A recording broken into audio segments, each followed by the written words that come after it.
இன்னைக்கு தமிழ்நாடு சட்டமன்றத்தில் ஆளுநர் உரை. ஆளுநர் உரை என்பது நமது அரசியல் சாசனத்தில் வழங்கப்பட்டிருக்கிற சட்டமன்ற நாடாளுமன்ற அந்த நடைமுறை.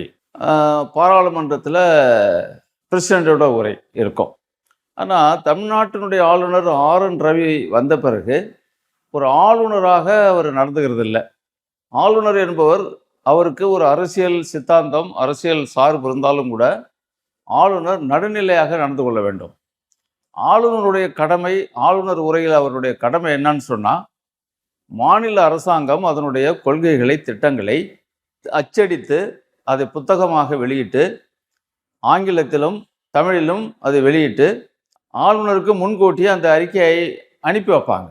அதை அவர் படிக்கணும். படிச்சுட்டு வந்து இங்கே அதில் என்ன எழுதியிருக்கோ அதை தான் அவர் படிக்கணும். அதுதான் அவருக்கான பொறுப்பு.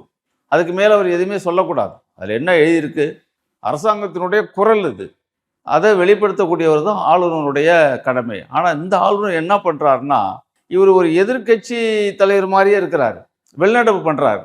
வெளிநடப்பு யார் பண்ணுவான்னா, எதிர்கட்சி தான் வெளிநடப்பு பண்ணும். ஆனால் இந்த ஆளுநர் எதிர்கட்சியோடு சேர்ந்துக்கிட்டு அவரும் வெளிநடப்பு பண்ணுறாரு. அது என்ன காரணம் சொல்கிறாருன்னா, சபையில் முதலில் தேசிய கீதம் பாடணுங்கிறார். ஆனால் இந்த சபையினுடைய மரபு 100 ஆண்டு கால வரலாறு கொண்ட ஒரு மிகப்பெரிய ஒரு மரியாதைக்குரிய ஒரு சபை.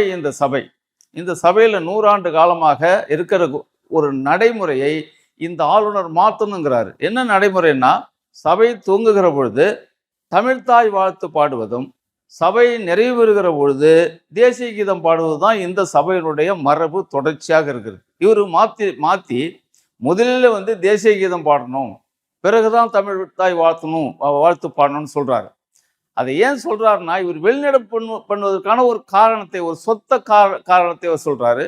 தொடர்ந்து இந்த அரசாங்கமும் அவைத்தலைவரும் சொல்றாங்க, அப்படி இருக்கக்கூடாதுங்க, சபையினுடைய மரபை தான் நீங்க கடைபிடிக்கணுமே ஒழிய நீங்க சொல்றத சபை திடீர்னு மாற்ற முடியாதுன்னு பல முறை சொல்லியும் அவர் கேட்கறதில்லை. இப்போ கூட ரொம்ப ரிக்வஸ்ட் பண்ணாரு நம்முடைய பேரவைத் தலைவர். இல்லை நீங்க படிங்கன்னு சொன்ன பிறகும் அவர் பழைய மாதிரியே சென்ற முறை எப்படி நடந்துக்கிட்டாரு 2 ஆண்டுகளாக, அதே மாதிரி இப்போவும் நடந்துக்கிட்டு அவர் வெளிநடப்பு பண்ணியிருக்கிறாரு. இது வேண்டுமென்று இந்த அரசாங்கத்தின் மீது ஒரு குறை சொல்ல வேண்டும், குற்றம் சொல்ல வேண்டும் என்று திட்டமிட்டு இந்த அரசாங்கத்தின் மீது ஒரு குற்றத்தை சுமத்த வேண்டும் என்று திட்டமிட்ட ஒரு எண்ணத்தோடு சபையில் அவர் நடந்து கொள்வது என்பது ஏதோ சபையை மட்டும் அவமதிப்பதாக நம்ம பார்க்க முடியாது. 234 சட்டமன்ற உறுப்பினர்கள், மக்களால் தேர்ந்தெடுக்கப்பட்ட சட்டமன்ற உறுப்பினர்களுடைய எண்ணங்களை, நடவடிக்கைகளை கொச்சைப்படுத்துறது, 8 கோடி தமிழர்களை கொச்சைப்படுத்துறது, இந்த சபையினுடைய மரபை கொச்சைப்படுத்துகிற ஒரு மோசமான வேலையை